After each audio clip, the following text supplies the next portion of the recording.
good evening, visitors. Welcome to the Australian War Memorial's last post ceremony. My name is Richard Cruz, and joining us today from the Australian Army is Major Mark Pearson. We warmly welcome the family of Private Francis Martin, whose story will be told shortly. We welcome the veterans who have served, those that are still serving, and the families that love and support them. We acknowledge the members of RSL and Services Clubs Association, RSL Victoria and RSL Queensland, who are watching the broadcast of this ceremony across Australia. During this evening's ceremony, wreaths will be laid at the base of the Pool of Reflection by family, visitors and students on behalf of the following schools. From Queensland, Middle Park State School. From Western Australia, Aquinas College Secondary Department, Salter Point. And from New South Wales, St Joseph's School, Moorebank. I invite you all to please stand and join in singing the National Anthem.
Students, you may be seated.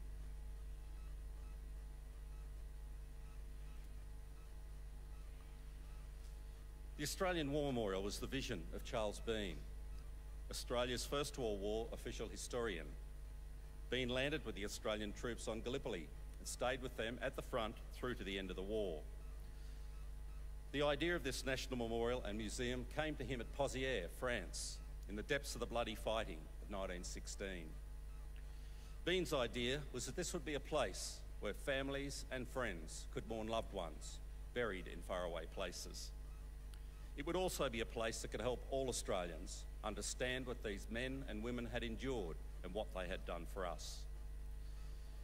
Bean's vision, to which we remain true, is best expressed as inscribed in the entrance to the memorial's galleries. Here is their spirit in the heart of the land they loved, and here we guard the record which they themselves made. Tonight we'll read the story behind just one of those on the Roll of Honour, which lists the names of more than 102,000 men and women who have given their lives for us in war and operations for more than a century. But first we present a lament, Flowers of the Forest. Wreaths and floral tributes will now be laid at the base of the Pool of Reflection.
Francis Martin was born in 1880, one of 10 children of George and Bessie Martin of High Bray, Devonshire in England. Known to his family and friends as Frank, he attended boarding school in Devon and afterwards worked as a butler. In 1909, at the age of 29, Frank emigrated to Australia with several members of his family and settled in Toowoomba in the Darling Downs region in Queensland. Here he worked with his brother Percival as a concrete channeller. Frank enlisted in the Australian Imperial Force in July 1915. After a period of training in Brisbane, he embarked for Egypt, where, with reinforcements group of the 9th Battalion. By the time he arrived, the Gallipoli campaign had ended and the AIF was undergoing a period of reorganisation and training in preparation for its departure for the Western Front. As a part of this, Frank was transferred to the newly raised 49th Battalion in February 1916. 2 months later, he was transferred to another new unit, the 56th Battalion, with which he trained and sailed for France in June 1916. When Frank arrived in France, Australian troops had spent time in a relatively quiet nursery sector near the town of Armentières, where they learned the rigours and routine of trench warfare before participating in the Battle of the Somme, which was raging further south. Forming part of the 5th Division, the 56th Battalion entered near the village of Fleur Bay and experienced its first taste of combat on the Western Front less than 2 weeks later. In an effort to prevent German reserves from moving south to the Somme, the 5th Division would carry out Australia's first major attack at the Western Front, assaulting the German positions outside the village of Fromelles on the evening of the 19th of July 1916. The attack followed was both costly and unsuccessful for the Australians. Men of the 56th Battalion fought their way into the German trenches amid withering German machine gun fire and fought to repel fierce and determined counterattacks throughout the night. The Australians were forced to withdraw, suffering over 5,500 casualties in less than 24 hours of fighting.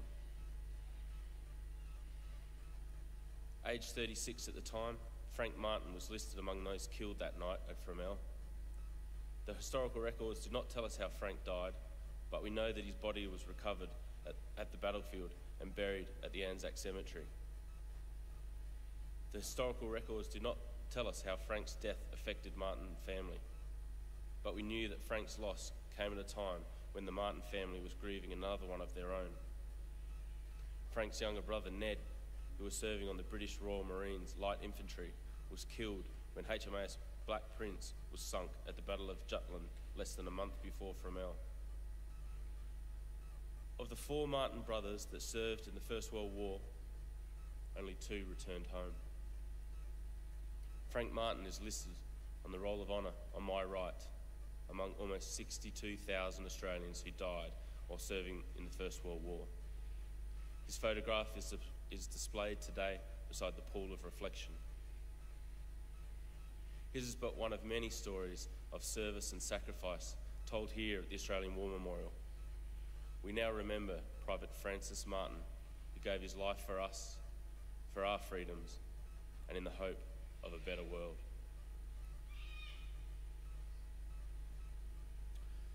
Please stand for the reading of the ode and the sounding of the last post.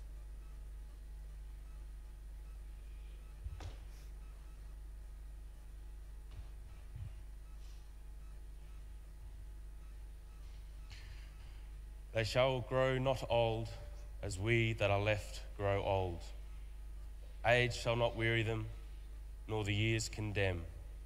At the going down of the sun, and in the morning, we will remember them. We will remember them.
lest we forget.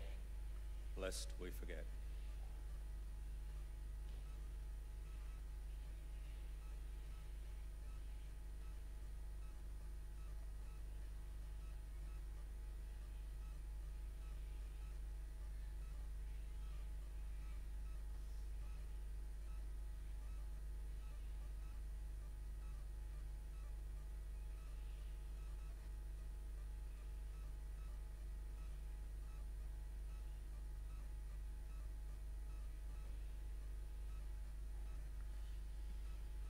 We leave you this evening with the words of the memorial's founder, Charles Bean. Many a man lying out there at Pozières or in the low scrub at Gallipoli, with his poor, tired senses barely working through the fever of his brain, has thought in his last moments, well, it's over. But in Australia, they will be proud of this. Ladies and gentlemen, girls and boys, that concludes this evening's last post ceremony. We thank you for visiting the Australian War Memorial and wish you all a very good evening. Thank you.